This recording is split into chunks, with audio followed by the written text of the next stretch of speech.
Welcome back students, welcome back to the channel exam booster. Exam booster channel में आपका स्वागत है। Indian polity Laxmikanth 6 edition भाग second article 5 से 11। प्रीवियस लेक्चर में हमने इंडियन पॉलिटी का या इंडियन कॉन्स्टिट्यूशन का जो भाग 2 का नागरिकता से संबंधित जो भी इशू है हमने उसमें बेसिक क्लास आपको दिया था, जिसमें विदेशी एवं नागरिक में मैं आपको अंतर समझाया था। उसके बाद से मैं बोला था अगले वाले टॉपिक में, अगले वाले लेक्चर में मैं आपको आर्टिकल 5 से लेकर आर्टिकल 11 तक मैं आपको लेक्चर दे दूंगा। ये उसी का सेकेंड पार्ट है। पार्ट 2 आर्टिकल 5 to 11 का ये पार्ट सेकेंड है। इसमें 5 से 11 आर्टिकल क्या कह रहे हैं, उस आर्टिकल से रिलेटेड कौन से इशू हैं, नागरिकता से संबंधित क्या क्या बातें हैं, वो सारी बातें मैं यहाँ पे नोट डाउन कर दिया हूँ। यदि आप स्क्रीनशॉट लेके इसको आप शॉर्ट नोट्स बनाना चाहते हैं तो आप आसानी से इसे बना सकते हैं, और उसके साथ साथ आप इसे रिवाइज कर सकते हैं अपने परीक्षा में जाने से पहले। आइए स्टार्ट करते हैं आर्टिकल 5 के अनुच्छेद 5 क आर्टिकल 5A के बारे में जानते हैं क्या कह रहा है। कह रहा है वह व्यक्ति जिसका आर्टिकल 5 क या आर्टिकल 5A कह रहा है वह व्यक्ति जिसका भारत के राज्य क्षेत्र में अधिवास है यानी घर है और भारत के राज्य क्षेत्र में जन्मा है, चाहे उसके माता पिता की राष्ट्रीयता कुछ भी हो, भारत का नागरिक होगा। वह व्यक्ति जिसका भारत के राज्य क्षेत्र में उसका घर है और भारत के राज्य क्षेत्र में ही उसका जन्म हुआ है। जैसे भाई तो मान लीजिए कोई एक्स नाम का लड़का है या जॉन नाम का लड़का है, उसका जन्म भारत में ही हुआ है और भारत के राज्य क्षेत्र में वो अधिवास कर रहा था, रह रहा था, तो वो भारत का नागरिक ऑटोमेटिक हो जाएगा। उसके माता पिता की राष्ट्रीयता कुछ भी हो, वो भारत का नागरिक होगा। आर्टिकल 5 ख 5(b) 5(c) अनुच्छेद 5 ख ग में कह रहा है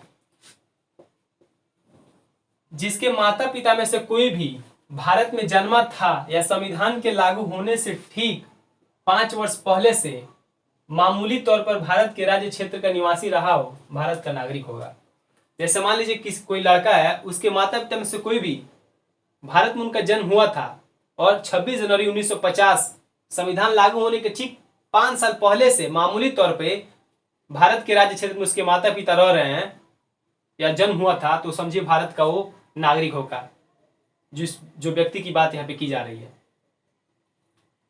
आर्टिकल 6 अनुच्छेद 6 में कहा गया है जो व्यक्ति 26 जनवरी 1950 के दौरान पाकिस्तान में है और उसने भारत में प्रवेश कर लिया, भारत में आ गया है, तो भारत का नागरिक समझा जाएगा यदि उसके माता पिता अथवा पितामह या मातामह से कोई 1935 अधिनियम 1935 का जो भारत शासन अधिनियम था उसके तहत भारत में उनका जन्म था। जैसे कोई बंदा है 26 जनवरी 1950 के आसपास वो पाकिस्तान में था, लेकिन उसके बाद पाकिस्तान से वो भारत में आ गया, तो भारत का नागरिक समझा जाएगा, बशर्ते कंडीशन फुलफिल करना होगा। उसके मम्मी पापा या उसके पितामह या मातामह से कोई भी 1935 के भारतीय शासन अधिनियम के तहत उनका जन्म भारत में हुआ था। ठीक है। आर्टिकल 7 अनुच्छेद 7 कह रहा है वह व्यक्ति जो 1 मार्च 1947 के बाद पाक से भाग के या पाक से आके भारत आया है और उसने आर्टिकल 6 के तहत अपने को पंजीकृत करा लिया है, भारत का नागरिक होगा। 1 मार्च 1947 के बाद से कोई है भारत से पाकिस्तान से आके भारत में रह रहा है और आर्टिकल 6 के तहत वो पंजीकृत करा लिया है, तो भारत का नागरिक होगा। ठीक है। अनुच्छेद 8 देख लेते हैं। वह व्यक्ति जो स्वयं या जिसके माता पिता या पितामह 1935 भारत शासन अधिनियम के प्रावधानों के तहत भारत में जन्मे हो या अन्य देश में मामूली तौर से निवास कर रहे हो, आवेदन द्वारा भारत की नागरिकता मिल सकती है। मान लीजिए कोई व्यक्ति है, उसके माता पिता भारत शासन अधिनियम 1935 के प्रावधानों के तहत उनका भारत में जन्म हुआ है, लेकिन वो मामूली तौर पर अभी भारत में नहीं रह रहे हैं, तो एनी हाउ किसी न किसी तरह वो जो व्यक्ति की बात की जा रही है वो आवेदन करके भारत का नागरिक बन सकता है। ठीक है। अगला क्या है, ये आर्टिकल 5 से 8, जो आर्टिकल 5 से 8 की बात की जा रही है, इस आर्टिकल 5 से 8 तक ये सिर्फ नागरिकता प्राप्त करने की बात करता है। आर्टिकल 5 to 8 नागरिकता आपको कैसे मिलेगी या नागरिक, भारत के नागरिक होने के लिए आपकी एलिजिबिलिटी क्या है, वो 5 से 8 जिक्र किया गया। लेकिन आर्टिकल 9, 10 और 11, आर्टिकल 9, 10 और 11 में आपके नागरिकता कैसे समाप्त होगी उसके बारे में जिक्र किया गया है। नागरिकता समाप्त करने से रिलेटेड कानून कौन बना सकता है, नागरिकता को देने से संबंधित कानून कौन बना सकता है, आर्टिकल 9, 10 और 11 में इसका जिक्र किया गया है। तो आइए देख लेते हैं आर्टिकल 9 क्या है, आर्टिकल 10 क्या कह रहा है और आर्टिकल 11 क्या कह रहा है।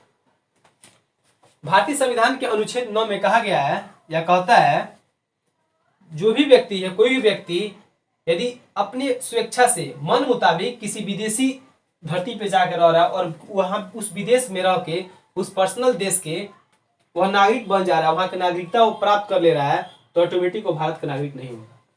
जैसे मान लीजिए हम ही हैं, चले गए, हम ओमान चले गए, कुवैत चले गए, सिंगापुर चले गए, वहीं पर रहने लगे, हमको अच्छा लग गया और वहां पे हमने और नागरिकता के लिए जो क्राइटेरिया है सिंगापुर का, मैंने उसको फुलफिल कर लिया और मैं सिंगापुर का ऑटोमेटिक नागरिक हो गया क्राइटेरिया को फुलफिल करने के बाद।